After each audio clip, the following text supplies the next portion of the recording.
इस वीडियो को शुरू करते हैं सबसे पहले लेके नाम जय श्री राम।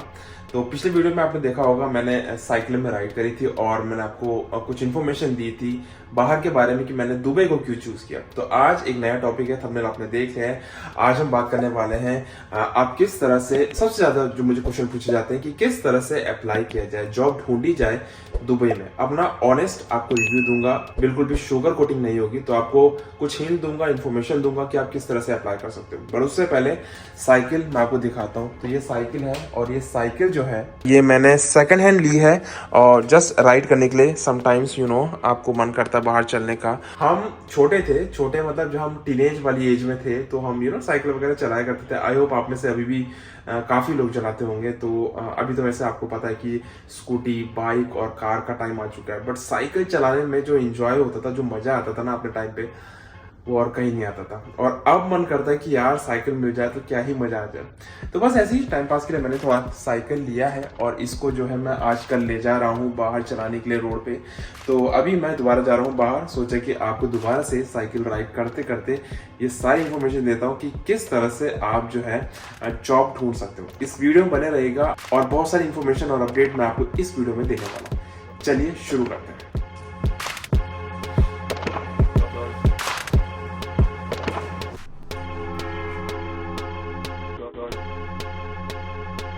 चलिए इस वीडियो को शुरू करते हैं और आज हम बात करने वाले हैं कि किस तरह से आप दुबई में जॉब ढूंढ सकते हो और क्या क्या आपको पता होना चाहिए दुबई आने से पहले। अगर आप एज अ शेफ दुबई के लिए जॉब ढूंढ रहे हो तो आज मैं आपसे अपना ऑनेस्ट एडवाइस या टिप्स जो है शेयरिंग करने वाला हूँ। मेरे 12 साल का जो एक्सपीरियंस है उसके अकॉर्डिंग मैं आपको कुछ एडवाइस आपको करूँगा। चलिए शुरू करते हैं। सबसे पहले तो देखो, आपको अंडरस्टैंड करना पड़ेगा हॉस्पिटैलिटी मार्केट के बारे में। मतलब देखो, दुबई आपको पता है कि फूड और हॉस्पिटैलिटी का सेक्टर है पूरा। यहाँ पर खाना दुनिया भर का मिलता है, हॉस्पिटैलिटी आपको बहुत मिलती है, चाहे वो छोटे मोटे रेस्टोरेंट्स हो, चाहे वो 5 स्टार हो या 7 स्टार हो। और साथ साथ कैटरिंग या क्लाउड किचन, यहाँ पे आपको हर तरह की हॉस्पिटैलिटी दिखी। यहाँ बहुत डिमांड होती है कॉमी शेफ की, CDP की, सू शेफ की, या बेकर हो गया। इवन स्ट्रीट फूड एक्सपर्ट जो होते हैं ना, बहुत सारे यहाँ पर स्ट्रीट फूड्स होते हैं जहाँ पर भी शेफ की जरूरत पड़ती है। जितने लोग जॉब ढूंढ रहे होते हैं उसके अकॉर्डिंग जो है यहाँ पर कॉम्पिटिशन बहुत है। तो आपको इजीली जो है जॉब नहीं मिलती है। यहाँ पर आपके पास अच्छा खासा स्किल होना चाहिए, आप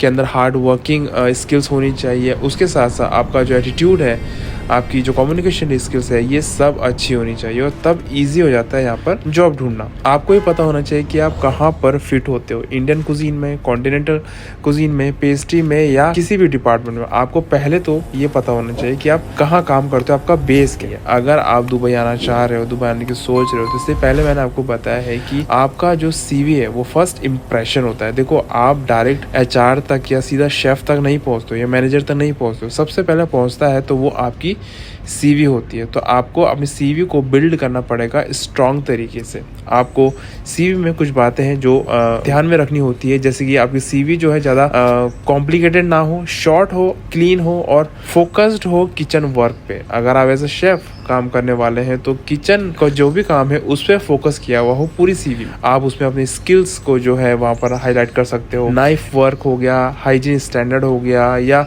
जिस भी कुजीन में आप जॉब के लिए अप्लाई कर रहे हो उसके बारे में कुछ इन्फॉर्मेशन होनी चाहिए। आपने कब किया काम, कहाँ से किया, और टीम हैंडलिंग जैसे बातें उसमें आपने मेंशन करनी है। उसके अलावा अगर आप किसी होटल में, रेस्टोरेंट में काम कर चुके हो तो वहाँ पर आपने स्पेशली जो है उसको भी हाईलाइट करना है। और हो सके तो अच्छे चेन रेस्टोरेंट से या 5 स्टार होटल से आपने एक्सपीरियंस लिया हो तो वेल बेटर।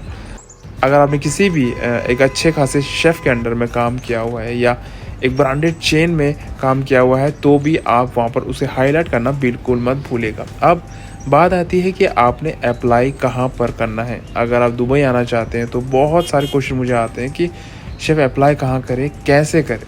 तो सबसे बेस्ट प्लेस जो कि आपको भी पता है वो है आपकी कुछ साइट्स, जैसे कि मैंने आपको पहले भी शेयर किया है, जैसे कैटर ग्लोबल, लिंक्डइन, बेट, नौकरी गल्फ, ये सारी की सारी साइट्स जो है आपको यहाँ स्क्रीन में दिख रही होंगी, तो इन पे भी आप जाके आराम से इजीली अप्लाई कर सकते हो और बहुत चांसेस होते हैं कि आपको, अगर आपका एक्सपीरियंस अच्छा है तो आपको ज़रूर रिस्पॉन्स आएगा। अगर आप यहाँ पर जॉब सर्च करना चाहते हो तो आपको कुछ तरीके से वहाँ पर लिखना पड़ता है, जैसे कि आप वहाँ पे लिखो कॉमीज जॉब या कॉमी शेफ जॉब या CDP UAE job, CDP UAE vacancy, इस तरह से जो है आप सर्च किया करें, क्योंकि कई बार मैंने देखा है कि कई सारे शेफ्स जो होते हैं वो उनको सर्च करना भी नहीं आता। तो इन चीज़ों का ध्यान रखिए। उसके अलावा मैनी होटल्स है देयर ओन कैरियर पेज। आपने पहले भी मैंने बताया कि आप अगर किसी भी मैरियट के या ताज के, ओबराय के या किसी भी होटल या रेस्टोरेंट के ऑफिशियल वेबसाइट में जाते हो तो उनके वेबसाइट में आपको कैरियर ऑप्शन दिखेगा। उस ऑप्शन में जाके आप देख सकते हो कि कौन सी वैकेंसीज वहाँ पे आई हुई है, तो वहाँ पर आप डायरेक्टली जो है अप्लाई कर सकते हो। उसके अलावा आप और कुछ भी कर सकते हो, जैसे लिंक्डइन पे अगर आप फॉलो करते हो तो किसी पर्टिकुलर रेस्टोरेंट या होटल के आप HR को वहाँ पे फॉलो कर सकते हो। और कई बार ऐसा होता है कि HR जो है, जो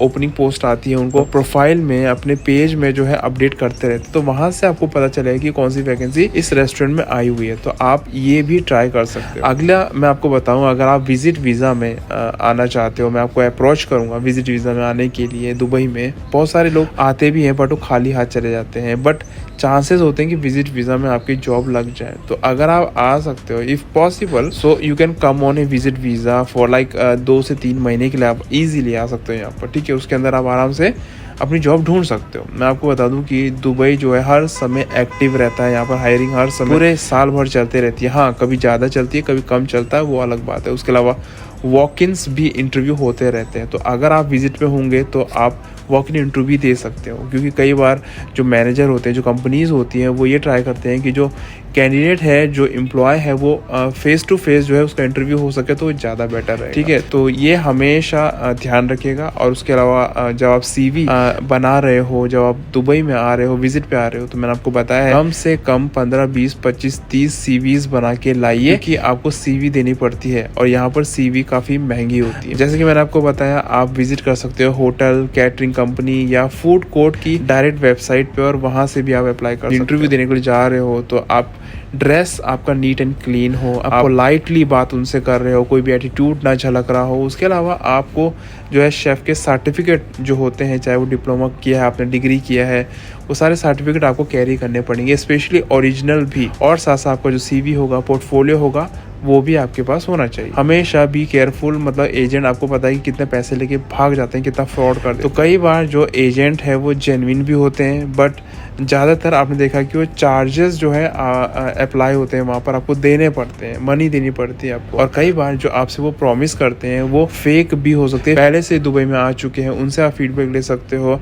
और तब जाके आप ट्रस्ट कर सकते हो एजेंट पर, क्योंकि अगर एजेंट ने किसी को लगाया है, जेन्युइन लगाया है, तो आप भरोसा कर सकते हो। कंपनी जो है अगर आपको चाहती है कि हायर करे, तो वो कभी भी आपसे डायरेक्टली या इनडायरेक्टली पेमेंट नहीं मांगते हैं। इसके अलावा लास्ट में मैं आपको बता दूं कि आपको अपनी स्किल पे इम्प्रूवमेंट करना पड़ेगा, आपकी स्किल को स्ट्रॉन्ग करना पड़ेगा। Before applying practice your knife skill, क्योंकि नाइफ स्किल आपके अंदर होनी बहुत ज़रूरी है। एज अ शेफ़ आप नाइफ से काम करते हो, पूरे दिन भर काम करते हो। उसके साथ साथ प्रेजेंटेशन की जो स्किल्स होती है और स्पेशली स्पीड, आप इंटरव्यू दे रहे हो या ट्रायल दे रहे हो, फूड ट्रायल दे रहे हो, जब अपना काम दिखा रहे हो, तो वहाँ पर आपकी स्पीड भी मैटर करती है। और कई सारे शेफ जो होते हैं वो यहाँ आ जाते हैं, वही यहाँ पर रह जाते हैं, जो अपने अंदर ग्रोथ करते हैं, इम्प्रूव करते हैं, अपनी स्किल्स को इम्प्रूव करते हैं, वही यहाँ पर। अगर हो सके तो फूड सेफ्टी के साथ साथ आप हैसअप का सर्टिफिकेट भी कहीं ना कहीं से लीजिए। आप ट्रेनिंग कर सकते हो ऑनलाइन ऑफलाइन, आपको फूड सेफ्टी के हैसअप के सर्टिफिकेट मिल जाते हैं, आप उनकी ट्रेनिंग कर सकते हो। जब शुरुआत होती है सैलरी की तो वो कम से शुरुआत होती है, मैं आपको बता दूं, बट